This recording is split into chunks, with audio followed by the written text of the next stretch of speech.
నమస్తే ఫ్రెండ్స్, మనం లోడింగ్కి వచ్చేసి నిన్న సాయంత్రం వచ్చాం. మనకి ఇప్పుడు పిలిచారు లోపలికి. అసలు ఈ కంపెనీ గురించి ఎంత చెప్పుకున్నా తక్కువే. డ్రైవర్లకు అసలు ఎంత ఫెసిలిటీస్ అంటే పిలిచి మరీ అన్నం పెడుతున్నారు.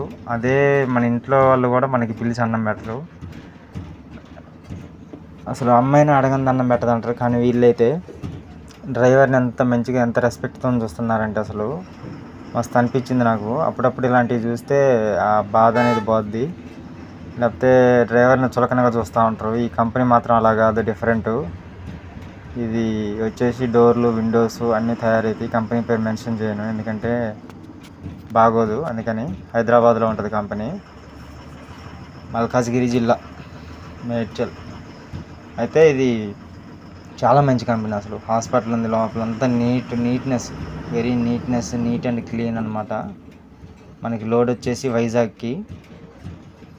నిన్న సాయంత్రం వాళ్ళే పిలిచి భోజనానికి ఇచ్చారు, టోకెన్ ఇచ్చారు. మళ్ళీ ఈరోజు మార్నింగ్ బ్రేక్ఫాస్ట్కి ఇచ్చారు, మళ్ళీ మధ్యాహ్నం లంచ్కి ఇచ్చారు, ఇప్పుడు బండి పిలిచారు. అసలు ఎంత మంచి రిసీవింగ్ అంటే అసలు ఎంత చెప్పుకున్నా తక్కువే. డ్రైవర్లకు ఇలా ఉంటే చాలా మంచిగా అనిపిస్తుంది అన్నమాట. కొన్ని అసలు 100లో 80% కంపెనీస్ అసలు ఏమీ ఇవ్వవు డ్రైవర్కి. కనీసం వాటర్ ఫెసిలిటీస్ కూడా ఉండదు కొన్ని కంపెనీలలో. పేరుకి పెద్ద కంపెనీలు ఉంటాయి, కానీ అసలు డ్రైవర్లను పట్టించుకోరు అనమాట. రెస్ట్ రూమ్స్ కూడా ఏమి ఉండవు.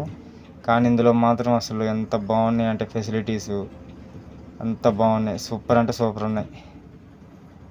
ఇలాంటి కంపెనీలు రావాలి ఎట్లయినా. ఎందుకంటే ముందు రోజులలో లేడీస్ కూడా డ్రైవింగ్ చేస్తున్నారు, హెవీ వెహికల్స్. వాళ్ళకి ఏ ఇబ్బంది లేకుండా ఇలాంటి ఫెసిలిటీస్ ఉంటే ఇంకా వాళ్ళు కూడా ముందుకు వచ్చి బండ్లు నడుపుతారు అనమాట. మనం ముందుకు వెళ్తున్నాం, అందుకనే. అంటే లేడీస్ కూడా నడుపుతున్నారు, మన భారతదేశం ముందుకు వెళ్తుంది అని నేను అనుకుంటున్నా. అది మన ఈ వీడియో యొక్క ముఖ్య ఉద్దేశం ఏంటంటే ఫ్రెండ్స్, అసలు ఇలాంటి రూల్స్ కానీ అసలు ఇంత మంచి కంపెనీ నేను ఎక్కడ చూడలేదు. అసలు అంత ఫ్రెండ్లీనెస్ అనమాట. సెక్యూరిటీ గార్డ్తో సహా అందరూ ఎంత బాగా రెస్పెక్ట్ ఇస్తున్నారంటే అసలు నెంబర్ 1. మా తోటి డ్రైవర్లకు చెప్పాను నేను, పలానా కంపెనీ కాడికి వచ్చా అని. అలాంటి కంపెనీస్ కూడా ఉన్నాయా, పిలిచి అన్నం పెడుతున్నారా, అసలు వాళ్ళు నిజంగా దేవుళ్ళు రా బాబు అన్నారు. ఆ ఒక్క మాట చాలు కంపెనీ వాళ్ళకి. ఇలాంటి కంపెనీలే సక్సెస్ అవుతాయి. అది ఓకే ఫ్రెండ్స్, మనం వీడియోలోకి వెళ్ళిపోదాం. ఇక మనం వచ్చేసి ఇది హైదరాబాద్ చెప్పే కదా, ఇక్కడ నుంచి వైజాగ్ లోడు. వైజాగ్ రెడ్డి ల్యాబ్ తెలుసు కదా, పేరు వినేమంటారు, చెప్పనవసరం లేదు. అది మెన్షన్ చేయకూడదు అనుకున్నా, కానీ చేసే ఏం కాదు. మనం అయితే వీడియో ఏం తీయట్లేదు కదా రెడ్డి ల్యాబ్లో. అక్కడికి మనం అన్లోడు వైజాగ్.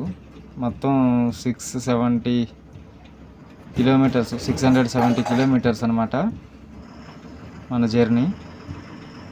ఇక ముందు ఎలా ఉంటుందో చూడాలి. నాకు తెలిసి రేపు మధ్యాహ్నం కల్లా పెట్టేస్తాను అనుకుంటాను. నేనైతే పెట్టేస్తా, నిద్ర లేకుండా. నైట్ కల్లా పేపర్లు వచ్చేస్తే నైట్ బయలుదేరి వెళ్ళిపోతా. అది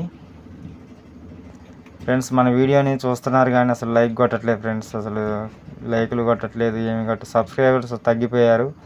వీడియో చూసే వాళ్ళలో సబ్స్క్రైబర్సే లేరు అసలు. అది నార్మల్ వాళ్ళని చూస్తున్నారు. దయచేసి లైక్ చేయండి, సబ్స్క్రైబ్ చేయండి, కామెంట్ చేయండి, షేర్ కూడా చేయండి ఫ్రెండ్స్. మన వీడియో ఇంకా ముందుకు వెళ్తుంది. ఓకేనా ఫ్రెండ్స్? ఓకే, మరి అలానే మన ఫ్రెండ్స్కి చెప్పండి ఛానల్ సబ్స్క్రైబ్ చేసుకోమని. ఇంకా మనం మంచి వీడియోలు తీయడానికి వీలవుతుంది అనమాట. కంపెనీలో వీడియో తీయకూడదు, ఇది దొంగచాటుకి తీసేది మామూలుగా, అందుకనే అంత షివరింగ్ అవుతుంది. స్టాండ్కి పెట్టి తీసే. ఓకే ఫ్రెండ్స్, బాయ్, మరి ఉంటా.